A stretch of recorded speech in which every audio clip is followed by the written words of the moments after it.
जय श्री राधे। मेरे चैनल पे आपका खूब स्वागत है। आज की वीडियो में फ्रेंड्स मैं आपके साथ ज्येष्ठ माह की पूर्णिमा पूजा विधि बताऊंगी। और इस महीने की जो जेठ माह की पूर्णिमा है वो 10 जून को व्रत किया जाएगा और 11 जून का जो है दान किया जाता है। तो जो पूर्णिमा का दिन है वो फ्रेंड्स गंगा स्नान के लिए बहुत ही उत्तम दिन बताया जाता है। अगर जो भी इंसान इस दिन कहता है गंगा स्नान करता है तो उसके कई किए गए जो पाप नष्ट खत्म होते हैं और इससे कहते हैं कि हमारे मोक्ष की प्राप्ति होती है। तो फ्रेंड्स अगर आप गंगा स्नान ना कर पाएँ तो आपको अपने घर में ही जो आपके नहाने वाले जल में आपको थोड़ा सा गंगा जल डालकर स्नान करना चाहिए। और अपने घर में जो भी मूर्ति के रूप में है उनको आपको भी पंचामृत से और जो है गंगा जल से मिला के आपको स्नान करवाना चाहिए।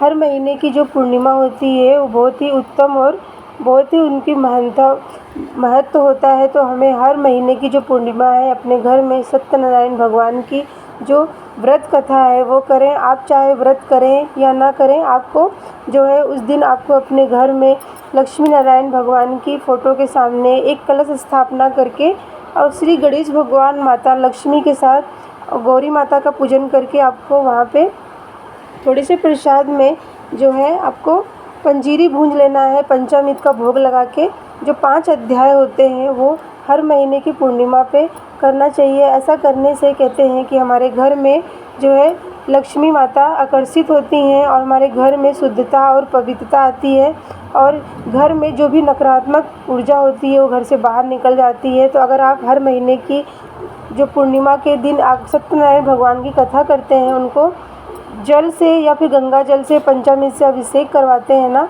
तो इससे भी आपके अनंत अनंत गुना फल आपको मिलता है।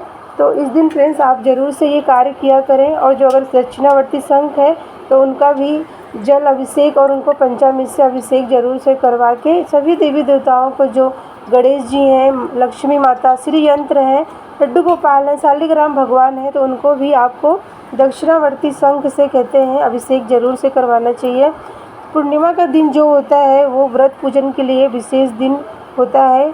किसी को अगर मन से बहुत अशांत है, उसका मन किसी में भी नहीं लगता, मन बहुत ख़राब रहता है, तो इस दिन अगर पूर्णिमा के दिन कहते हैं कि शंख में दूध और जल भर के कुछ मीठा डाल के अगर हम चंद्र देव का पूजन करते हैं शंख से, तो हमारे मन जो है उसमें उनको बहुत मतलब शांत हो जाता है और मन उनका सभी कार्य में लगता है। क्योंकि मन से ही सभी की शरीर जो है ख़राब, अगर किसी का मन ख़राब है तो उसका किसी भी चीज़ में मन नहीं लगेगा। तो हर पूर्णिमा के दिन हमें ज़रूर से चंद्र देव को अर्घ ज़रूर से देना चाहिए। चाहे आप लोटे से जल दें या फिर शंख से अगर जल दे रहे हैं तो उसमें कच्चा दूध मिला के आपको ज़रूर से चंद्र देव का भी पूजन करना चाहिए।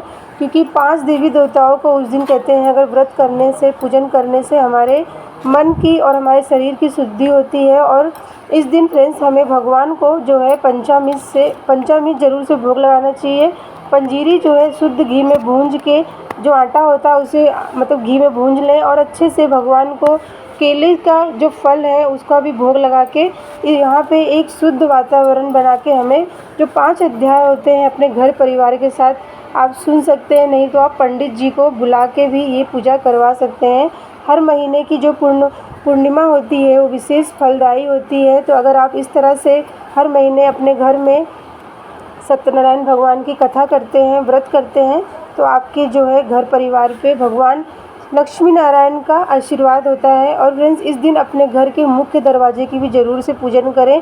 क्योंकि कहते हैं कि पूर्णिमा के दिन जो रात्रि का समय होता है वो माता लक्ष्मी है, वो धरती पे आके भ्रमण करती हैं। तो अगर आप अपने घर पे दहलीज पे अगर हल्दी से लेपन करते हैं, हल्दी का जल से अपने दहलीज को धोते हैं, वहाँ पे हल्दी से स्वास्तिक बनाते हैं और घी का दीपक जला के माता लक्ष्मी का अगर आप स्वागत करते हैं तो माता लक्ष्मी जो है आपके घर में बिना सोचे ही निवास कर जाती हैं और अपने घर में आके आपके घर में आके वो अखंड लक्ष्मी की तरह वहाँ निवास करती हैं। क्योंकि जो हल्दी है वो माता लक्ष्मी को बहुत प्रिय है, उसकी जो सुगंध है उनको अपनी तरफ आकर्षित करती है।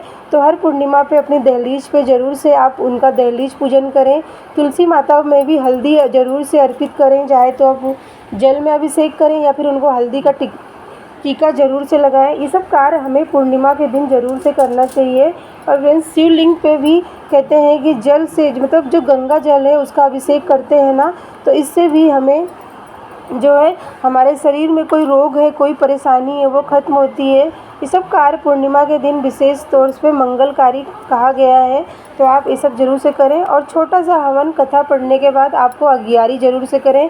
इससे आपके घर में जो भी नकारात्मक ऊर्जा होगी वो बाहर निकल जाएगी। आपके घर में रहने वालों का मन जो है वो प्रसन्न रहेगा। बच्चों को जो गलत जा रहे हैं उनकी सही मतलब दिशा में आएंगे। तो इस तरह से अपने घर में ये सब कार्य करने से कहते हैं हमारे घर में एक शुद्ध वातावरण और पवित्र वातावरण होता है। सभी का मन जो है एकांत रहता है। सभी में मन किसी कार्य को अगर जो भी नहीं मन लग रहा है तो इस तरह से अगर आप अपने घर में ही कोई एक जन पूजा कर रहा है तो उसका फल सभी परिवार को मिलता है। और रात्रि के समय आपको ज़रूर से चंद्रदेव को अपने परिवार के मन सभी का ठीक रहे, मन सभी का अच्छे से रहे ना, तो आपको चंद्रदेव को अर्घ ज़रूर से देना चाहिए। फ्रेंड्स ये जो जेठ पूर्णिमा है ना, ये बहुत ही उत्तम दिन होता है। अगर कोई भी बहन है वो जो वट सावित्री का पूजा व्रत नहीं कर पाई है किसी कारणवश से, तो इस दिन भी आप जो है व्रत पूजा करके वट वृक्ष की पूजा करके आप इसका उत्तम फल पा सकती हैं। और फ्रेंड्स इस दिन आपको ज़रूर से दान ज़रूर से एक सीधा अनाज कच्चा भोजन जो होता है उसे भी निकालें। और जो सुहाग का सामान होता है आपको ज़रूर से इस दिन दान करना चाहिए, क्योंकि ये जो वट पूर्णिमा के नाम से भी जाना जाता है। तो हमें इस दिन फ्रेंड्स जो है अपने अखंड सौभाग्य रहे, इसके लिए अपने घर परिवार में सभी खुशहाल रहें, मिलजुल के रहें ना, तो इसके लिए आपको दान ज़रूर से निकालना चाहिए। और सभी महिलाओं को इस दिन कहते हैं कि दान हमें सुहाग का सामान दान पंडित जी या पंडिताइन को दान करना चाहिए सुहाग का सामान, तो इससे हमें अखंड सौभाग्य का वर मिलता है। तो इस दिन हमें फ्रेंड्स इन सब बातों का ध्यान रखना चाहिए। तो मैंने आपको यहाँ पे जो जेठ पूर्णिमा होती है उसकी पूजा विधि बताई। तो मिलती हूँ मैं आपको अगली वीडियो में, तब तक के लिए जय जय श्री राधे।